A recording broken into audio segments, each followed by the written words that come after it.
नमस्कार दोस्तों, आज एक बार फिर मैं आप लोगों के सामने हेल्थ हैंडबुक का 25वां चैप्टर यानी 25th अध्याय लेकर आया हूँ। वीडियो शुरू करने से पहले आप लोगों को बता दूं कि अगर आपने इसके पुराने पार्ट्स नहीं देखे तो इनका लिंक आपको आई बटन और डिस्क्रिप्शन में मिल जाएगा। साथ ही आप हमारे चैनल का प्लेलिस्ट भी चेक कर सकते हैं। तो अब आपका और ज़्यादा समय ना लेते हुए सीधे कहानी पर आता हूँ।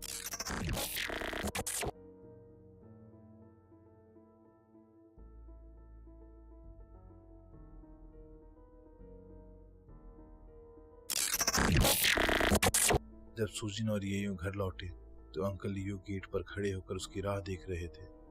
जब उन्होंने उन दोनों को गेट की ओर जाते देखा तो उन्होंने राहत की गहरी सांस ली और खुद से कुछ बुदबुदाते हुए उन्हें घर के अंदर वापस ले गए। घर में घुसने के बाद ये साओसी ने येयून को घूर कर देखा, मानो वह उसे पूरी तरह निगल जाएगा। लेकिन साथ ही अब वह उतना परेशान नहीं दिख रहा था क्योंकि उसकी बेटी सुरक्षित घर लौट आई थी। पिताजी, क्या आप मेरे लिए खाना बना सकते हैं? मुझे वास्तव में आपके खाना पकाने की याद आती है। ये जल्दी से अपने क्रोधित पिता के पास गई और उसके हाथ को चंचलता से खींचते हुए प्यार से उन पर चिल्लाने लगी। सुजी ने अनुमान लगाया कि ये जैसी लड़की से कोई भी लंबे समय तक नाराज नहीं रह पाएगा, खासकर अगर वह उस तरह की प्यारी आवाज में बात करना शुरू कर दे। और जैसा कि उसने अनुमान लगाया था, ये साओसी अपनी बेटी पर गुस्सा नहीं रह सका क्योंकि उसने उससे इतनी प्यार से बात की थी। उसे बस थोड़ी देर रोना था और वह उन सभी व्यंजनों को पकाने के लिए सहमत हो गया जो उसे खाना पसंद था। सुजिन भी निराश था कि वह ये साओसी को अपनी बेटी को डांटते हुए नहीं देख पाएगा। ये उन्हें अपने पिता को उसके लिए खाना पकाने के लिए राजी करने के बाद खुशी खुशी अपने कमरे में वापस चली गई। इस बीच सुजिन अभी भी हैरान था कि घर के रास्ते में इतनी थकी हुई दिखने के बावजूद येऊ का मूड और ऊर्जा अचानक कैसे वापस आ गई। वह केवल यह निष्कर्ष निकाल सका कि कभी कभी महिलाओं के दिमाग को पढ़ना वाकई मुश्किल हो सकता है। सुजिन, ये तुम्हारे साथ टहलने के बाद बहुत खुश हो गई है, तो तुम अब से यहीं क्यों नहीं रहते? संटोंग ने देखा कि उसकी बेटी का मूड अचानक बेहतर हो गया था, इसलिए उसने तुरंत सुजिन को इसका श्रेय दिया। नहीं, ऐसा नहीं है, मैं बस अपना काम करने की कोशिश कर रहा हूँ लेडी बॉस। सुजिन ने घबराकर सेंटोंग को देखा। वह अभी भी यह समझने की कोशिश कर रहा था कि येयू का मूड अचानक से क्यों सुधर गया था। Lady boss? सेंटोंग ने एक पल के लिए सुजिन को हैरानी से देखा और फिर जोर से हंस पड़ी। वह ऐसा उसी की ओर मुड़ी और बोली, हे भगवान, आपका ये कर्मचारी वाकई बहुत मजाकिया है। शायद इसी तरह उसने येयू को खुश किया होगा, है ना? सुजिन अब से यहीं क्यों नहीं रहते? मेरी पत्नी और मैं कुछ दिनों के लिए अमेरिका के लिए रवाना हो रहे हैं और हमने येयू को हमारे साथ आने के लिए कहा, लेकिन हमने कितनी भी कोशिश की, वह अभी भी साथ आने से इनकार कर रही है। लेकिन अगर तुम उसके साथ यहाँ हो तो मुझे उसकी चिंता करने की जरूरत नहीं होगी। ये साउसी ने सुजिन के कंधों को जोर से थपथपाया और ऐसा लग रहा था कि वह वास्तव में सुजिन के बारे में बहुत अच्छा सोचता है। सुजिन ने खुद को समझाना छोड़ दिया क्योंकि यह असंभव लग रहा था। वह केवल उन पर अजीब तरह मुस्कुरा सकता था क्योंकि उसने कहा, मैंने 2 दिन पहले ही नया किराए का एग्रीमेंट साइन किया है, इसीलिए मुझे रहने के लिए एक नई जगह की जरूरत नहीं है। अभी के लिए इसे छोड़ दो, अपना सामान पैक करो और कम से कम जब तक हम विदेश से वापस नहीं आ जाते तब तक यहीं रहो। ये साउसी लंबे समय तक अपनी कंपनी के सीईओ थे और अक्सर ऐसे आदेश देते थे जिनमें बातचीत की कोई गुंजाइश नहीं होती थी। हालांकि ऐसा लग रहा था कि वह सुजिन को अस्थायी रूप से यहाँ से हटाकर समझौता कर रहे थे, लेकिन इसका मतलब यह था कि सुजिन को यहाँ से जाना ही था। ठीक है, तो ठीक है। सुजिन ने दूसरी मंजिल की ओर देखा और सोचा कि अगर वह कुछ समय के लिए यहाँ रहे तो उसका घर ठीक रहेगा। ठीक है, वापस जाओ और अपना सामान पैक करो, फिर यहाँ वापस आओ। साथ ही ये कार्ड भी ले लो, नहीं तो बाद में तुम्हें स्टेट में जाने में परेशानी होगी। ये साओसी ने सुजिन को एक नीला कार्ड देते हुए प्रसन्नता पूर्वक सिर हिलाया। चूंकि वह पहले से ही सहमत हो चुका था, इसीलिए उसने कार्ड स्वीकार कर लिया और विदा लेकर अपने घर की ओर आया। एस्टेट से बाहर निकलने के बाद उसने टैक्सी नहीं की और वापस जॉगिंग करने लगा। वह पैसे बचाने के लिए ऐसा नहीं कर रहा था, वह ऐसा इसलिए कर रहा था क्योंकि उसे लग रहा था कि कोई उसका पीछा कर रहा है। जब से वह ए स्टेट से बाहर निकला था उसे कुछ गड़बड़ का एहसास हो गया था। उसे लग रहा था कि उसके पास ही कोई है जो उसका पीछा कर रहा है। लेकिन जैसे ही वह पीछे मुड़ा उसे वह व्यक्ति आम राहगीरों जैसा लगा। यह स्पष्ट था कि यह व्यक्ति दूसरों का पीछा करने में माहिर था। सुजिन भी बहुत तेजी से जॉगिंग नहीं कर रहा था क्योंकि सड़कें काफी भीड़ भाड़ वाली थी। लेकिन जब सुजिन ने छोटी गलियारों से गुजरना चुना तो भीड़ धीरे धीरे कम हो गई। फिर उसने अचानक गति पकड़ी, एक बाड़ के ऊपर से छलांग लगाई और छोटी सड़कों की भूल भुलैया में भागा और फिर व्यस्त शहर के केंद्र की ओर एक बिल्कुल अलग सी दिशा में मुड़ गया। जब उसने अचानक अपनी गति बढ़ा दी और दिशा बदल ली तो उसे पूरा यकीन हो गया कि उसने उस व्यक्ति को पीछे हटा दिया है। उसने जल्दी से एक टैक्सी बुलाई और उसमें बैठ गया। जब कार नजर से ओझल हो गई तो सुजिन का पीछा करने वाला व्यक्ति आखिरकार उस जगह पर पहुंच गया जहां वह टैक्सी पर चढ़ा था। वह बहुत सतर्क है। उसकी नाक थोड़ी सी हिली और उसने अपनी कलाई पर बांधी घड़ी को हंसते हुए देखा। बहुत बुरा हुआ, यह मुझसे छुटकारा पाने के लिए पर्याप्त नहीं होगा। जब सुजिन घर पहुंचा तो दरवाजा खोलते ही उसके चेहरे पर उदासी छा गई। कोई उसके लिविंग रूम के सोफे पर बैठा था और उसके हाथ में पानी का एक कप भी था। लगता है घर के रास्ते में जाम लग गया। मैं तो तुमसे पहले ही पहुंच गई हूँ। वह खड़ी हो गई और सुजिन को आखिरकार पता चल गया कि वह कैसी दिख रही है। लिविंग रूम में बैठी महिला 20 साल की लग रही थी और वह एशियाई मूल की थी। उसने काले रंग का सूट पहना हुआ था और काले रंग के पतले फ्रेम वाला चश्मा पहना हुआ था। इस पोशाक में वह एक ही समय में बुद्धिमान और सेक्सी दोनों लग रही थी। क्या तुम जापानी हो? सुजिन ने अपनी आंखें थोड़ी सी खोली और चुपके से अपनी हैंडबुक निकाली। उसने अपनी उंगलियों को किताब पर रखी क्योंकि इस तरह वह सिर्फ 1 सेकंड में हैंडबुक से डीमन लॉर्ड का बोनिंग चाकू और डीमन लॉर्ड के लॉन्गबो निकाल सकता था। क्या यह इतना स्पष्ट है? मुझे उम्मीद नहीं थी कि आप मेरे मूल देश को इतने अच्छे से पहचान लेंगे, उसने कहा और अपनी चौथी उंगली का इस्तेमाल करके अपने बालों को कानों के पीछे धकेला, जो काफी चुलबुली हरकत लग रही थी। सुजिन ने मुस्कुराते हुए और कंधे उचकाते हुए कहा, खैर, मैंने बहुत सारे जापानी एक्शन फिल्में देखी हैं, इसीलिए हालांकि मैं पुरुषों के बारे में निश्चित नहीं हूँ, लेकिन मैं महिलाओं के बारे में निश्चित हूँ। आप महिलाओं के बारे में निश्चित क्यों हैं और पुरुषों के बारे में नहीं? वह थोड़ी उलझन में लग रही थी। तुम अनुमान क्यों नहीं लगाती? सुजिन ने भौएं उठाई। उसे अचानक एहसास हुआ कि वह किस बारे में बात कर रहा था और उसने अपने मुंह पर हाथ रखकर हंस दिया।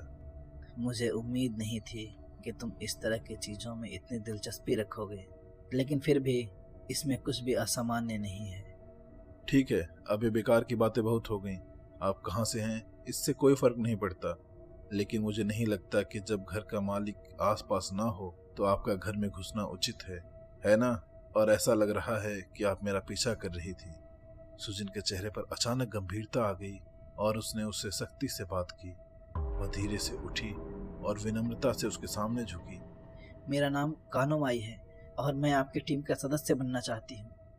मेरी टीम के साथी? सुजिन ने भौं से कोड़ी। कानोमाई उठी और अपनी जैकेट से कुछ निकाला। यह वही चीज थी जो सुजिन के हाथ में थी। उसके पास एक हैंडबुक थी। Health handbook? यह चीज तुम्हारी है? सुजिन ने तुरंत ही बिंदुओं को जोड़ दिया जब उसने देखा कि उसके पास हैंडबुक है। यह महिला स्पष्ट रूप से एक टीम बनाने के लिए यहाँ आई थी, लेकिन उसी समय सुजिन को इतने जल्दी से दूसरे मालिक से मिलने पर आश्चर्य हुआ। यह सही है, मैंने 7 चुनौतियां पार कर लिया है। उसने सिर हिलाया और हैंडबुक खोली ताकि सुजिन खुद ही यह पुष्टि कर सके। हैंडबुक में उसके मालिकों द्वारा सामना की गई हर चुनौती और उसके बाद किए गए मूल्यांकन का रिकॉर्ड था। इसीलिए सुजिन को यह पता चल सकता था कि वह उसकी हैंडबुक को देखने के बाद सच बोल रही थी या नहीं, लेकिन उसने उसे उससे नहीं लिया और सिर्फ सिर हिला दिया। आखिरकार वह वाकई 7 चुनौतियों से बच गई थी, तो उसके पास कुछ और तरकीबें हो सकती हैं। उसे अभी भी यकीन नहीं था कि वह दोस्त है या दुश्मन। तुम मेरे साथी क्यों बनना चाहती हो? सुजिन ने पूछा और उसके चेहरे पर पहले जैसी अभिव्यक्ति बनी रही। कानोमाई ने कई बार पलकें झपकाई, फिर मुस्कुराई और कहा, ऐसा इसलिए क्योंकि आपके पास एक लीडर का चिन्ह है एक बार जब मैं आपकी टीम का हिस्सा बन जाऊंगी तो मैं उन लाभों का आनंद ले पाऊंगी जो केवल टीम को ही मिल सकती है। अगर मैं किसी टीम के साथ किसी चुनौती में भाग लेती हूँ तो मेरे बचने की संभावना नाटकीय रूप से बढ़ जाएगी और मैं वास्तव में सुनिश्चित करना चाहती हूँ कि मैं यथासंभव लंबे समय तक जीवित रह सकूं। अच्छा, लेकिन मैंने किसी को नहीं बताया कि मेरे पास लीडर का यह चिन्ह है और इसे प्राप्त किए हुए बस कुछ ही घंटे हुए हैं। आपको इसके बारे में कैसे पता चला होगा? जापान यहाँ से कुछ घंटों की दूरी पर है।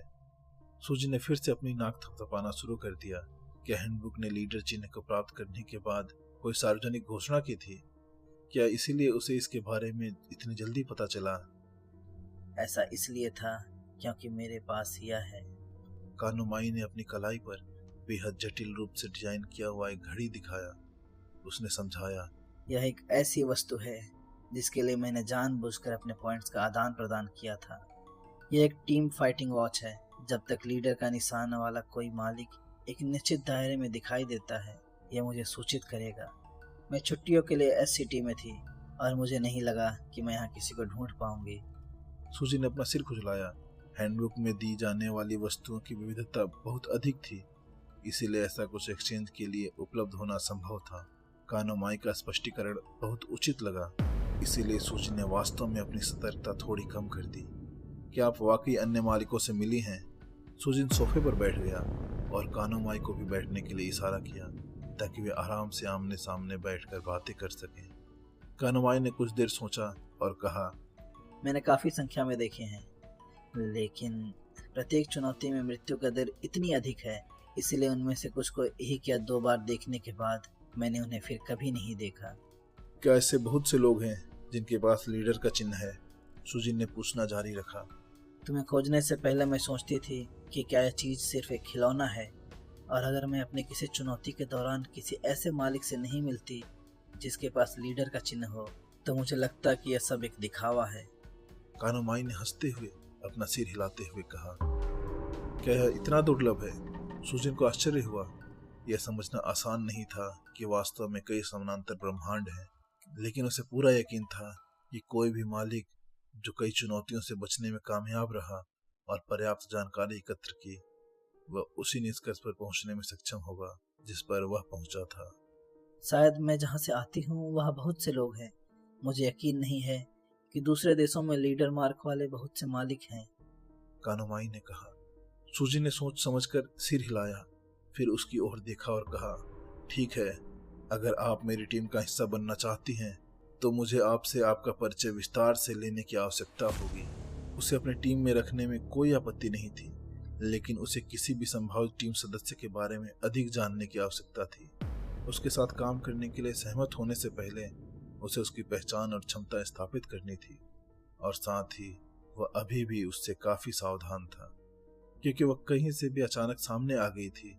वह अन्य मालिकों की तरह इतना नहीं जानता था, और कानोमाई वह पहली महिला थी जिससे वह मिला था। इसके अलावा जब से वह पहली चुनौती से गुजरा था, तब से सतर्क रहना उसके लिए बहुत महत्वपूर्ण था। मेरा नाम कानोमाई है और मैं ओसाका जापान से हूँ। मैं कुल 7 चुनौतियों से गुजरी हूँ, लेकिन मैं अपनी आत्मशक्ति को सक्रिय करने में पर्याप्त भाग्यशाली नहीं हूँ, इसलिए मैं वास्तव में खुद को अभी तक एक अनुभवी नहीं मान सकती। मैं दुश्मन के शिविरों में घुसपैठ करने और एक स्नाइपर होने में अच्छी हूँ, इसलिए मैं दूर से सहायता प्रदान कर सकती हूँ। मेरी सबसे बड़ी कमजोरी किसी अलौकिक दुश्मन से निपटना है, या फिर यूँ कहें कि मेरे पास अभी तक ऐसे दुश्मनों से निपटने की कोई क्षमता नहीं है। अगर हम किसी चुनौती में ऐसे दुश्मनों से भिड़ जाते हैं तो मैं लगभग बेकार हूँ, और क्योंकि मेरे पास स्पिरिट पावर नहीं है, इसीलिए मैं ऐसे किसी हथियार का इस्तेमाल नहीं कर सकती जिसके लिए इसकी ज़रूरत हो।